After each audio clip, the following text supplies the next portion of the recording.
नमस्कार दोस्तों, मैं पदम सिंह राणा अपनी धर्मपत्नी वैजंती राणा जी के ब्लॉग से आप सबका स्वागत करता हूं। आशा करता हूं कि आप सब सपरिवार स्वस्थ एवं कुशल मंगल होंगे, जहां भी होंगे स्वस्थ होंगे, मस्त होंगे।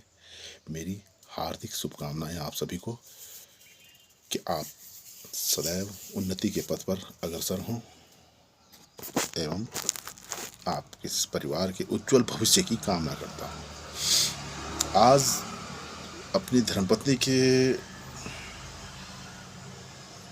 YouTube चैनल के माध्यम से, ब्लॉग के माध्यम से आपके बीच आने का मेरा आशय यह है कि बहुत दिनों से मैं देख रहा था सोशल मीडिया पर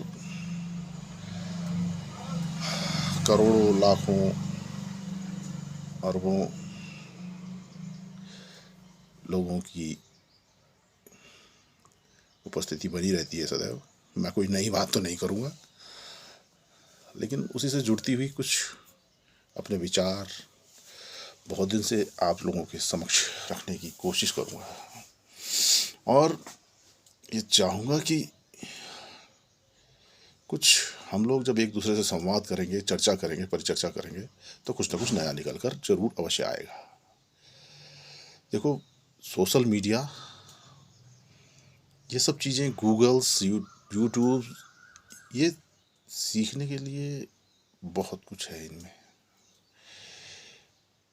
और कभी भी कोई व्यक्ति पूर्णतया किसी भी विषय में उस विषय का ज्ञाता हो भी नहीं सकता है। सिर्फ हाँ, गूगल बाबा जरूर है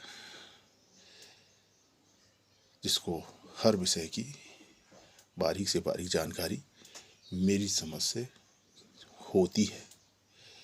अब हो सकता है मैं कुछ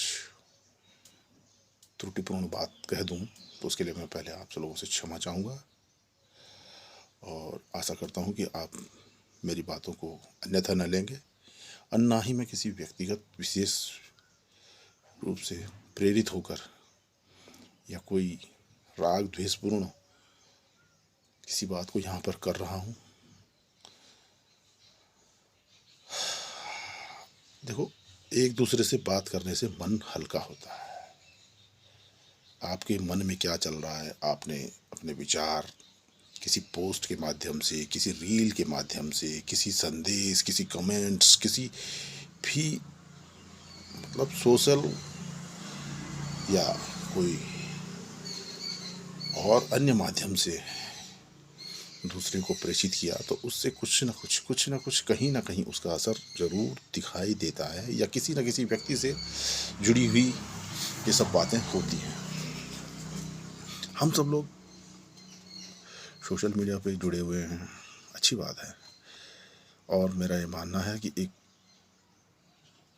वर्ग ऐसा है जो 40 से ऊपर की आयु का है, जिसने कभी मोबाइल अपने बचपन में देखा भी नहीं था। उसके लिए तो ये एक बहुत बड़ा तोहफा टाइप का है। तोहफा इसलिए कह रहा हूँ कि विश्व में किसी भी स्थान से, किसी व्यक्ति विशेष से, किसी भी जानकारी से जुड़ने और अपने को लिंक करने का एक सशक्त माध्यम आज ये मोबाइल हुआ है।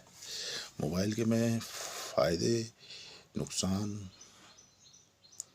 अब क्या बताऊँ आपको, मुझसे ज़्यादा जानकारी तो शायद आप लोगों को होगी। मैं तो सिर्फ मात्र एक संदेश के रूप में आपसे आज संबोधन भी क्या बोलूँगा, लेकिन अपनी बात को कहने का प्रयास कर रहा हूँ। मैं जानता हूँ कि माहौल सब जगह एक ही जैसा होता है, ऐसा कुछ नहीं है। गुण, दुर्गुण, अवगुण, सद्गुण, ये सब हमारे भीतर ही होते हैं, कोई बाहर ऐसा नहीं है। गंदगी जितनी बाहर दिखाई देती है ना, उतनी मनुष्य के भीतर भी होती है। सिर्फ होता क्या है कि हमें अपने भीतर की गंदगी दिखाई तो देती है, लेकिन हम उसको छुपाने की कोशिश करते हैं। लेकिन छुपाकर कुछ नहीं होता है। जीवन जो हमें मिला है उसमें हम एक दूसरे से अच्छे विचारों से जुड़ें और एक दूसरे के सहायक बने, है ना। हाँ, तो ये सब खैर, अब बातें तो करने लायक बहुत कुछ हैं। अब कहना क्या है, विशेष रूप से एक पॉइंट पे बात करना चाहूँगा। आजकल मैं बहुत सी यूट्यूब पे, रील्स वगैरह पे, और जैसे आपके फेसबुक के माध्यम से, व्हाट्सएप के माध्यम से, सब जगह देख रहा हूँ एक रीलें बन रही हैं। लोग एक दूसरे पे आरोप प्रत्यारोप कर रहे हैं। कुछ लोग इसको एक व्यूज़ बढ़ाने के लिए प्रयोग के तौर पे, पता नहीं, मैं नहीं समझता हूँ कि क्या है क्या नहीं है, लेकिन जो भी है ठीक है, अच्छी बात है, जिसका जो प्रयास है अच्छी बात है। लेकिन एक चीज़ ज़रूर है यहाँ पे, हम लोगों को, हम खासकर मैं अपने बाहर की बात क्या करूँगा, परिवार, समाज, अपने गांव, अपने जिस शहर में हम रह रहे हैं, नगर, कस्बा, जो भी, जहाँ भी हम लोग रह रहे हैं, सुदूरवर्ती पहाड़ी इलाकों में या शहरों में, वैसे तो यहाँ पे पलायन की मार हम लोग सभी झेल रहे हैं। रोज़गार की यहाँ अभाव हो चुके हैं, और हमारे जो भी सरकारें, अब सरकार बोलूँगा तो शायद किसी एक व्यक्तिगत पार्टी या नेता का विरोध हो सकता है, लेकिन मैं ये बोल रहा हूँ जो जिम्मेदार लोग हैं वो पलायन के पूर्ण रूप से जिम्मेदार होते हैं, क्योंकि जो जनप्रतिनिधि बनता है उसको वहाँ की स्थानीय जनता के अधिकारों का विशेष ध्यान रखना चाहिए। जो स्थानीय प्रभावित जनता होती है, जो मूलभूत रूप से काश्तकार, भूमिधर जो प्रभावित होते हैं, उन लोगों की किसी भी आवश्यकताओं को ध्यान में नहीं दिया जा रखा जा सकता है। न ही कोई शर्त, न कोई नियम, ऐसा कोई कानून, न कोई प्रावधान ऐसा बनता है। अब मेरी बात को कोई यहाँ पे हो सकता है गलत तरीके से लेगा, लेकिन मैं एक बात ज़रूर बता दूंगा, मैं परियोजनाओं से घिरे हुए इस टिहरी गढ़वाल के, उत्तराखंड के टिहरी गढ़वाल के मलेथा गांव से हूँ। मलेथा एक ऐसा केंद्र है उत्तराखंड का जो विश्व प्रसिद्ध, मान लीजिए, नहीं तो शायद है कि पूरे देश में और दुनिया में और प्रदेश में सभी लोग जानते हैं। मलेथा एक ऐतिहासिक गांव है। वो किससे, यहाँ के खेतीबाड़ी और वीर माधो सिंह भंडारी जी के नाम से सुप्रसिद्ध हमारा गांव है। शायद ही कोई व्यक्ति जो साक्षर हो और इस गांव के बारे में न जानता हो, या हो सकता है कुछ लोगों की जानकारी में ना भी हो, लेकिन मैं आप लोगों को बता दूं, मैं ऐसे गांव से हूँ। और हमारे टिहरी एक कृषि प्रधान, पशुपालन प्रधान जिला रहा है, और हमारे गढ़वाल में वैसे भी कृषि और पशुपालन ही मूल हम लोगों का आजीविका का आधार, हमारे पूर्वजों से हमारी एक आधार की रीढ़ मानी गई है। परिवार की आर्थिक दृष्टि को देखते हुए परिवार की आर्थिक का मूल आधार कृषि को माना गया है, और पशुपालन को, जिसका कि आज शिक्षित बेरोजगारों के चलते और राष्ट्रीय परियोजनाओं के चलते और पलायन को देखते हुए यहाँ की स्थिति बहुत ही खस्ताहाल और बेहाल, बदहाली में है। और आज सभी लोगों के हाथ में मोबाइल तो हो गई, बल्कि परिवार में 2 हैं, 4 हैं, 5 हैं, जितने लोग सदस्य हैं सबके पास मोबाइल्स तो हैं ही। तो मैं एक चीज़ देखता हूँ कि आजकल जैसे कोई लोग रील्स वगैरह बनाते हैं, जो भी बनाते हैं, मैं ज़्यादा घुमाकर बातें नहीं करूँगा और विषय पर आऊँगा कि एक दूसरे को लोगों ने सपोर्टिव एंगल से देखना छोड़ दिया है। छोटी सी बात बताऊंगा, मैं एक छोटा सा शॉपकीपर हूँ और पेशे से एक प्रोफेशनल फोटोग्राफर भी रहा हूँ, और कुछ अपनी स्वयं की व्यक्तिगत परेशानियों के कारण या अपनी कुछ समस्याओं के कारण आज मैं उस कार्य से थोड़ा सा हटकर एक छोटी मोटी अपनी आजीविका के लिए मैं अपने घर पर एक दुकान खोलकर बैठा हूँ व्यवसाय के तौर पे। और इसी से ले लेते हैं, चलो हमारे जो भी संपर्क वाले होते हैं उनका सहयोग होगा तभी आगे हम लोगों की दाल रोटी चलेगी, मैं यही बोलूँगा। और जो हमारे जानने वाले होंगे, जो भी हमारे परिवेश में, पर्यावरण में या ऑर्नामेंटल जो हमारा होता है, इसके भीतर जो मतलब हमारा जो एक कक्षक, एक धुरी होती है, उसके भीतर जो लोग होते हैं वही सहयोग करेंगे तभी तो जाके हम कुछ कर पाएंगे। तो परस्पर एक दूसरे से सहयोग की भावना होनी चाहिए, बस यही बोलूँगा। अन्यथा कुछ बातें बोलूँगा तो लोग गलत भी ले सकते हैं, है ना। तो उस विषय पर तो मैं ज़्यादा कुछ नहीं बोलूँगा, हो सकता है क्योंकि कमियां सबके भीतर होती हैं।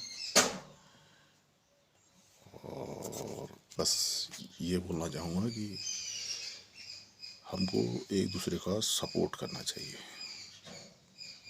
सपोर्ट मीन्स यदि आप गाय पाल रहे हैं, आपने भैंस पाल रखी है, बकरी पाल रखी है, जो भी है, तो अगर मुझे दूध चाहिए, घरेलू दूध बोल रहा हूँ मैं, घरेलू दूध चाहिए तो मुझे आपसे संपर्क करना चाहिए और आपको किफ़ायती या थोड़ा हो सके जिस भी दर पर मुझे देना चाहिए, ताकि मैं आपके संपर्क में बना रहा हूँ। देखो, आपका दूध बिकना है ये सुनिश्चित है क्योंकि आप मेहनत कर रहे हैं, और मैंने भी दूध लेना है ये भी सुनिश्चित है क्योंकि मैं पेमेंट कर रहा हूँ। लेकिन छोटी सी एक बात है, आप मुझे नहीं देना चाह रहे हैं और मैं आपसे नहीं लेना चाह रहा हूँ, यहीं पर आकर सारी कहानी गड़बड़ हो जाती है। मानते हैं इस बात को? थोड़ा सा अगर हम लोग समझौता बोलेंगे, क्या बोलेंगे इसको, आप आपस में कोऑपरेट करेंगे तो शायद स्थिति और सुधरेगी। जहाँ आपकी 4 गाय होंगी, हो सकता है 5 गाय पालें, 6 पालें। यह हो सकता है जहाँ मैं बाहर जाकर किसी चीज़ का मूल्य 10 रुपये दे रहा हूँ तो आप मुझे 9 रुपये में भी दे सकते हैं, दोनों चीज़ें हो सकती हैं। तो ये कहाँ होता है? विचारों की आपसी सामंजस्य के चलते हुए होता है। जितना हम एक दूसरे से कटने की कोशिश करेंगे उतना दूरियां बढ़ती जाएंगी, बस होगा कुछ नहीं, होना कुछ नहीं है। हालत दोनों सूरत में नुकसान हम ही दोनों का होना है। तो ये बात तो सुनिश्चित है।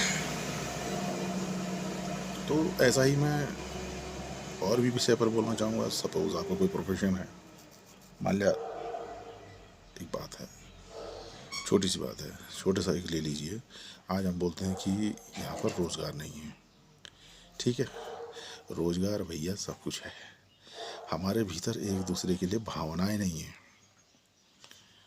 अब एक भाई, और मान लिया जैसे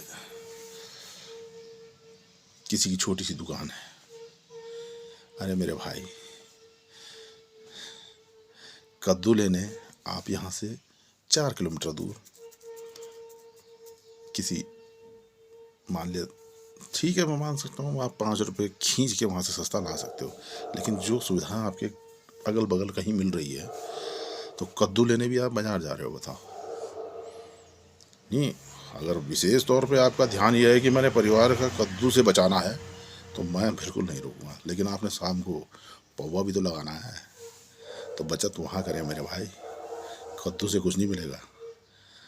तो ये समझ रहे होंगे मेरी बात को। मैं सारी बातें खोल के बता नहीं सकता हूँ, इशारे में ही बता पाऊँगा, और क्योंकि ज़्यादा बताऊँगा तो आप लोग मुझे कुछ ज़्यादा ही बोलेंगे कि ज्ञानी बन गया है या जो भी है, हो सकता है, लेकिन इशारों में समझा रहा हूँ। तो मैं ये बोल रहा हूँ, आप ऐसा तालमेल बना के चलें कि एक माचिस का मूल्य 1 रुपया होता है। अगर वो 1 रुपया आप अगल बगल आसपास वाले दुकानदार के पास जाएंगे, उसको देंगे, तो शायद उसके विचार आपसे और अच्छे बनेंगे। लेकिन नहीं, आपको लग रहा है कि वो 1 रुपये में भी 10 रुपये कमा रहा है। देखो, सोच देखो, आपने खर्च 1 रुपया किया, लेकिन आपकी सोच बनी हुई कि यहीं ये 10 रुपये कमा रहा है मेरे 1 रुपये से। ठीक है, तो ऐसा नहीं है मेरे भाई। जिसने कमाना होगा वो आपके न चाहने से भी कमा लेगा। ठीक है, मेरी बात को गलत ना लें। और जैसे हम लोगों के यहाँ क्या होता है कि आज ठीक है, मैं मानता हूँ बेरोजगारी है। मेरे आसपास अगर 10 बेरोजगार लड़के हैं मान लिया, या जो भी हैं, युवा जो वर्ग के जो भी हैं, या माता बहनें जो भी हैं बेरोजगार हैं, जो कोई हमसे हो सकता है नाते में बड़ा हो या हमसे उम्र में बड़ा हो, बेरोजगार हैं, 10 लोग एक समूह बना करके अब एक अपना मजदूर का, श्रमिक का, लेबर का काम नहीं कर सकते क्या? शर्म है कोई क्या? नहीं कर सकते हैं बाबूजी। जब बिहार से हमारे भाई, झारखंड से हमारे आए हुए भाई, नेपाल से हमारे आए हुए भाई, अन्य प्रदेशों से आए हुए हमारे भाई यहाँ पर रोज़गार कर सकते हैं और अच्छा पैसा कमा कर ले जा सकते हैं। आज यकीन नहीं करेंगे, मेरे घर के आसपास मैंने देखा है, जो कबाड़ी आते हैं ना, इनके 4-4 ट्रक चल रहे हैं और ये खुद 1.5 लाख की नई बाइक पे कबाड़ बीन रहे हैं आजकल। तो भैया सोचो, हमारे कबाड़ से इनका कितना जुगाड़ है, समझ रहे हैं? तो एक दूसरे का सहयोग करो। अब आजकल छोटी सी बात है, ये जंगलों में देख लीजिए आपके आसपास, चलो एक विषय ये भी जोड़ लेते हैं इसमें। जंगलों में आप आग तो देख ही रहे होंगे। ये आग कौन लगा रहा है? मैं लगा रहा हूँ ना, आप लगा रहे हैं। ये मैं और आप लगा रहे हैं, और इस मैं और आप में संबंधित जिम्मेदार लोग भी सम्मिलित हैं, समझ रहे हैं? इसमें बहुत बड़े घोटाले होते हैं। अब घोटाले भी अब बोलूँगा तो आप बोलने लग जाएंगे कि हो सकता है कुछ इन विभागों से जुड़े हुए लोग हमारे इस पोस्ट को देखेंगे। अब घोटाले ऐसे हैं बाबूजी, कहाँ कहाँ तक तो खोले हम बातों को, क्योंकि हम जिन बातों को बोलेंगे ना, वो बोलेंगे कि यार ये देखो फालतू की बकवास कर रहा है। और हमारी इसी बात को अगर कोई एक नेता बोलेगा ना, या कोई, अब क्या बोलूँ मैं, अब मेरे पास शब्द भी नहीं है, शब्द बोलूँगा तो लगेगा आपको कि व्यक्ति विशेष के लिए बोल रहा है। जो जिम्मेदार लोग हैं उनको ये बातें करनी चाहिए। ये आग कौन लगा रहा है और ये आग कब बुझेगी, इसका कोई भी भविष्य नहीं है, क्योंकि इस आग से लोगों के जुगाड़ हैं। भाई तुम ये बताओ, कभी 200 लोग पशु पालते थे, खेती बाड़ी करते थे, तब ये आग नहीं इतनी नहीं लगती थी जितनी आज 2 लोग पाल रहे हैं, 2 लोग कर रहे हैं तब लग रही है। क्यों लग रही है? बात रोज़गार की आ रही है, तो रोज़गार हमारे आसपास, अरे भाई दाल रोटी नमक खाने लायक रोज़गार तो हो ही सकते हैं, कुछ नहीं है तो अरबपति करोड़पति तो नहीं बन पाएंगे, लेकिन 2 रोटी नमक खाकर और ठंडा पानी पीकर सुखी तो रह पाएंगे। अब हम लोगों ने जैसे ज़मीनें दी हुई हैं, परियोजनाओं में दे रखी हैं, सरकार ने कभी इस बात का ध्यान रखा कि स्थानीय बेरोजगार के लिए क्या किया जाता है? वो उठा के सिक्योरिटी गार्ड में भी कौन लगा हुआ है यहाँ पे? पश्चिम बंगाल से, केरला से, कश्मीर से। वो हमारे दुश्मन नहीं है, उन्हें भी रोज़गार मिलना चाहिए। लेकिन सोचो, पहाड़ों से पलायन को रोकने के लिए क्या किया जाएगा कि जब ज़मीनों को भी छीन लोगे, रोज़गार भी छीन लोगे, तो यहाँ क्या बाकी क्या चोरी डकैती करवाओगे क्या? तो भैया थोड़ा सा अपने मती में थोड़ा सा कुछ भेजे में कुछ रखिए, और स्थानीय लोगों को जो तुम्हें वोट डालते हैं ना पौवा पीकर, उनके लिए यहाँ पे रोज़गार पैदा करो। मेरी भी 50 की उम्र पार हो चुकी है, लेकिन इतना ज़रूर बता रहा हूँ, कमेंट में लिख देना जिस व्यक्ति को मेरे बारे में जानकारी होगी। आज तक मैंने भी एक छोटा सा एक ग्राम पंचायत का चुनाव था, उसमें प्रतिभाग किया था, भले मुझे असफलता मिली, मुझे बहुत अच्छा लगा, कम से कम अनुभव तो मिला।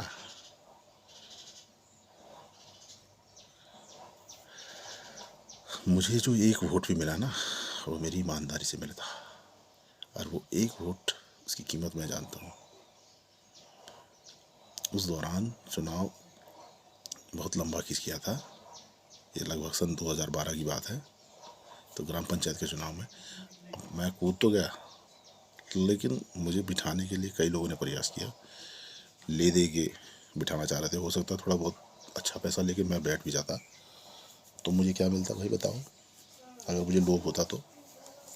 लेकिन नहीं, क्योंकि मेरी ईमानदारी थी वहाँ पर, और मैं ईमानदारी से काम करना चाह रहा था। मेरी नीयत साफ थी, लोगों ने उसको पहचाना भी। भले ही यह ग्राम पंचायत स्तर पर हमारे 2 गांव जैसे आसपास के जुड़े हुए थे जहाँ से मैं चुनाव लड़ा था, तो जहाँ पे मैं रह रहा था वहाँ से मुझे मत प्रतिशत कम था, लेकिन जहाँ पे मैं रह नहीं रहा था वहाँ से मुझे मत प्रतिशत ज़्यादा था।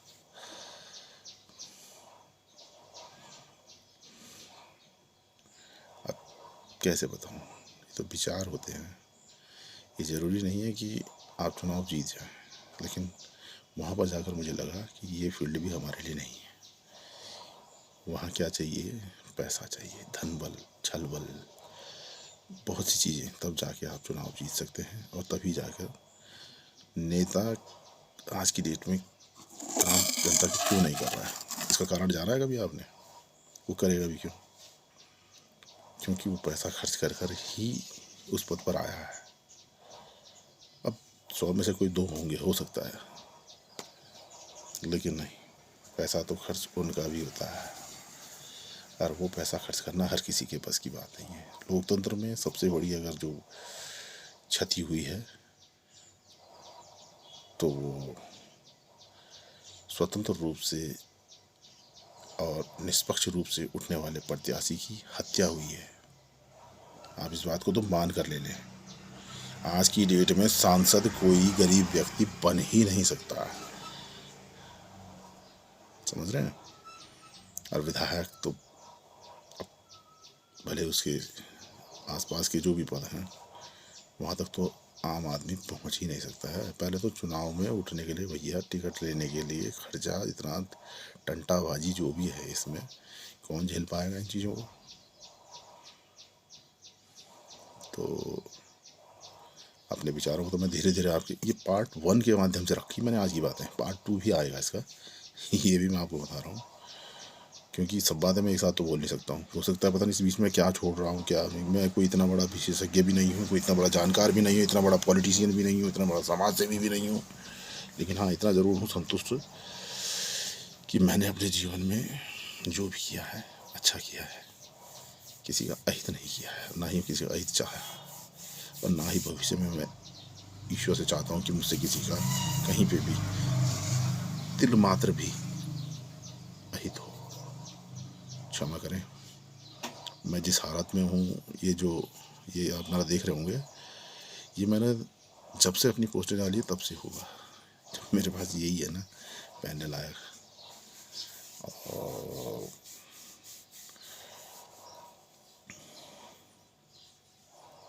मैं ये जानता हूँ कि अगर मैं 10 रुपये कमाता हूँ तो मुझे उसमें से भी 1 रुपया 2 रुपया बचाना है, बस। मैं ज़्यादा कुछ नहीं बोलूँगा, लेकिन हाँ इतना ज़रूर मैं खुश हूँ मैं अपने जीवन से, ऐसा नहीं है, मुझे किसी से शिकायत भी नहीं है। लेकिन मैं विशेष रूप से इस पोस्ट में अपने दिल की बात को, अपने भीतर की आग को या भड़ास को बोले या जो भी बोले, बाहर कैसे निकालूं? आप ही लोग उसका सशक्त माध्यम है। आज जंगलों में आग लगी हुई है भैया, तो ये आग देखो मत लगाओ, सबसे पहली बात तो सुन लो, ठीक है? और थोड़ा सा कुछ बुद्धि से काम लो। आपके अगल बगल कुछ हो रहा है तो उसकी जानकारी विभाग में दो, शिकायतें करो, उसके लिए माध्यम है। और ग्राम पंचायत स्तर पे या अपने जो भी शहर नगर जहाँ भी आप रह रहे हैं उस स्तर से जहाँ भी आपसे हो सकता है प्रयास करो इन चीज़ों के लिए, रोको इसको। पर्यावरण देखो कितना प्रदूषित हो रहा है ना? समस्याएं तो कभी ख़त्म नहीं होंगी, लेकिन समस्याओं को कम करने का प्रयास तो किया जा सकता है। और बेरोजगारी है जैसे, अरे भैया अपने घर का जो गड्ढा खोदने का काम है छोटे मोटे अपने आसपास के लोगों को दे दो, थोड़ा बहुत रोज़गार उनको मिल जाएगा, थोड़ा तो पैसा वो भी कमा लेंगे, उनके बाल बच्चे, उनकी रोजी रोटी भी चल जाएगी, ठीक। और ऐसा ही जब ज़मीनें परियोजनाओं में जाती हैं तो वहाँ पे भी ध्यान रखो। तो आपस में एक दूसरे को कोऑपरेट करने की और एक दूसरे के बारे में चिंता करने की ज़रूरत है। चिंता कीजिए, मैं आपकी चिंता करूँगा, आप मेरी करेंगे, मैं आपके बच्चे की चिंता करूँगा, आप मेरे बच्चों की करेंगे, एक दूसरों से। अब देख रहे हैं आप गढ़वाल में क्या हो रहा है, उस विषय पर बोलूँगा तो बहुत बखेड़ा सा हो जाएगा। समझ रहे होंगे मैं किस बात की तरफ जाने जगह से इशारा कर रहा हूँ। आज हमारी माँ, बहन, बेटियाँ, बहू कितना गलत देवभूमि को कलंकित करने वाला उदाहरण दे रही हैं। समझ रहे हैं ना? तो ऐसा ना करें, उनसे भी मेरी गुजारिश होगी,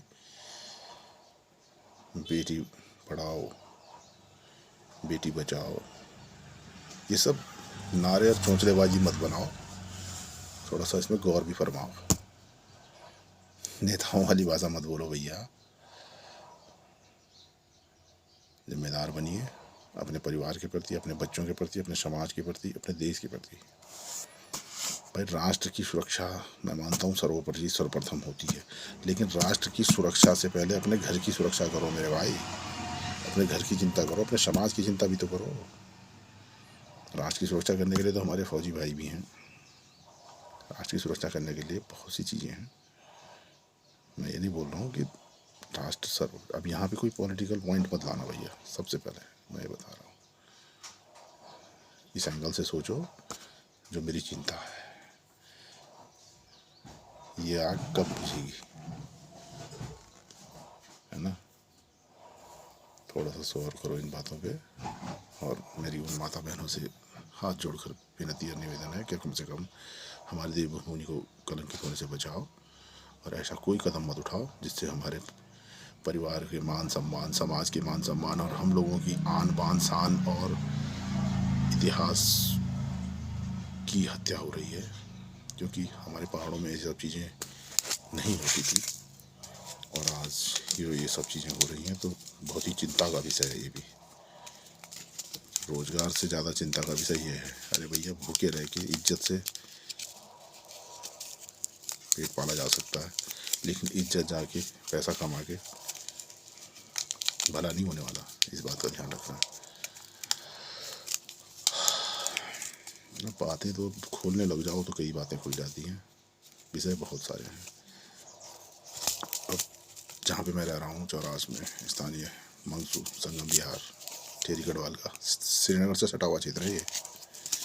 यहाँ पे पीने के पानी की बहुत बड़ी समस्या है।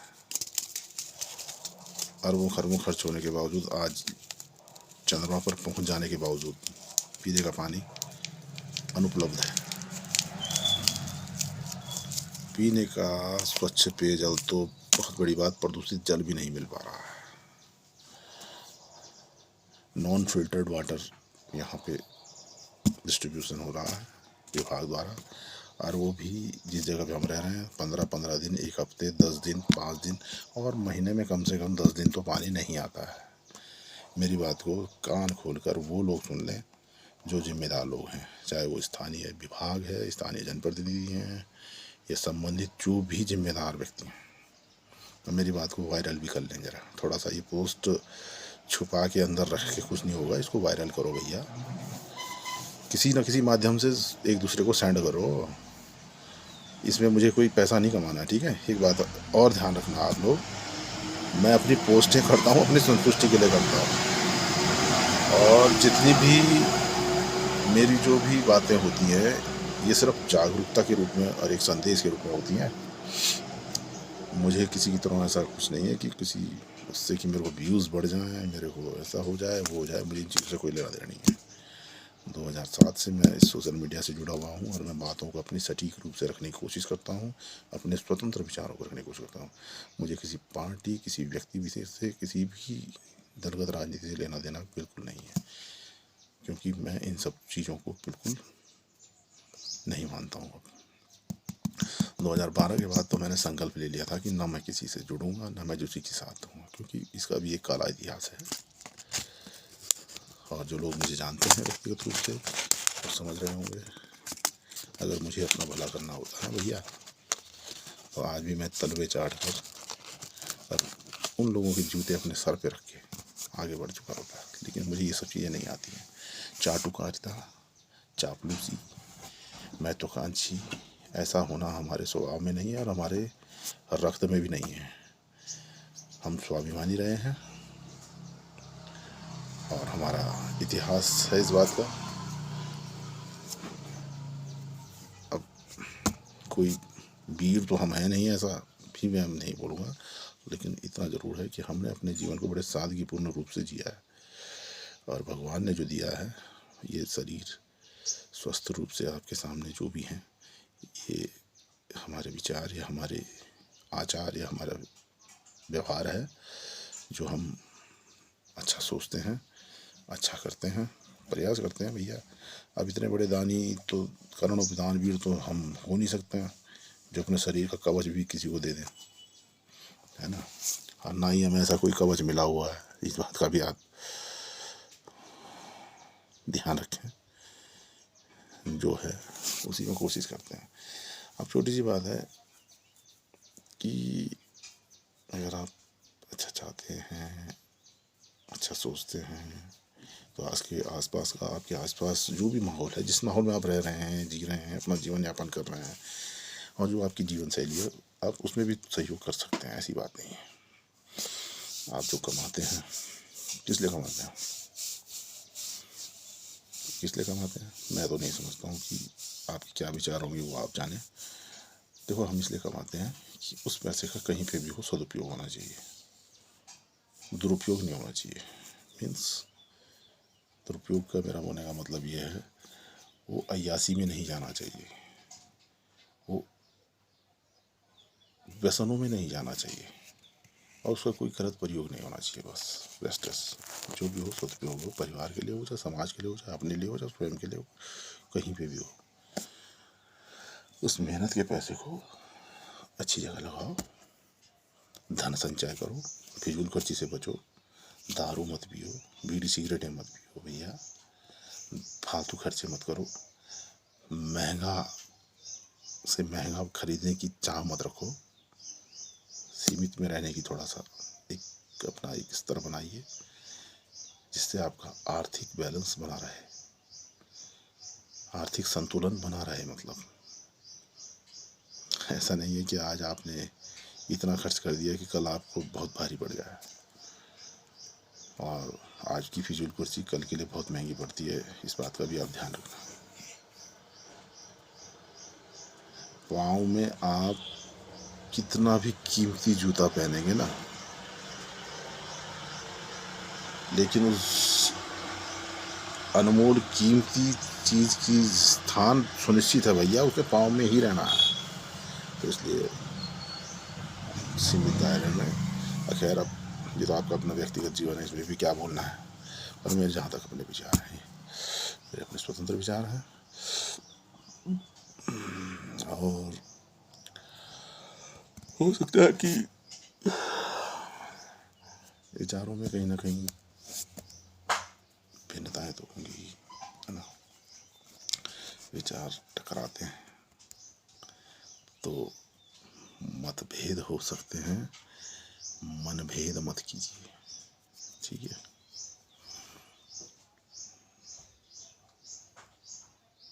अच्छा, कमेंट आप ज़रूर करना, ताकि कमेंट रहेगा तो मुझे भी पता चलेगा कि हाँ यार, मैंने जो कहा है कहाँ पे गलत कहा, क्या कहा, कैसे कहा, क्यों कहा, किसके लिए कहा, और नहीं कहना चाहिए था, ये सब बातें उसमें आनी चाहिए। जब आप कमेंट करेंगे, कुछ ना कुछ मेरी बातों को ध्यान से देखकर, सुनकर बताएंगे, मुझे लिखकर कुछ अपना संदेश देंगे, मेरा सुझाव देंगे, मुझे कुछ मशवरा देंगे, कुछ विषय की जानकारी देंगे, तभी तो मुझे भी कुछ सीखने को मिलेगा। बाकी मेरा ये आपके सामने आने का कोई विशेष और माध्यम थोड़ी नहीं है।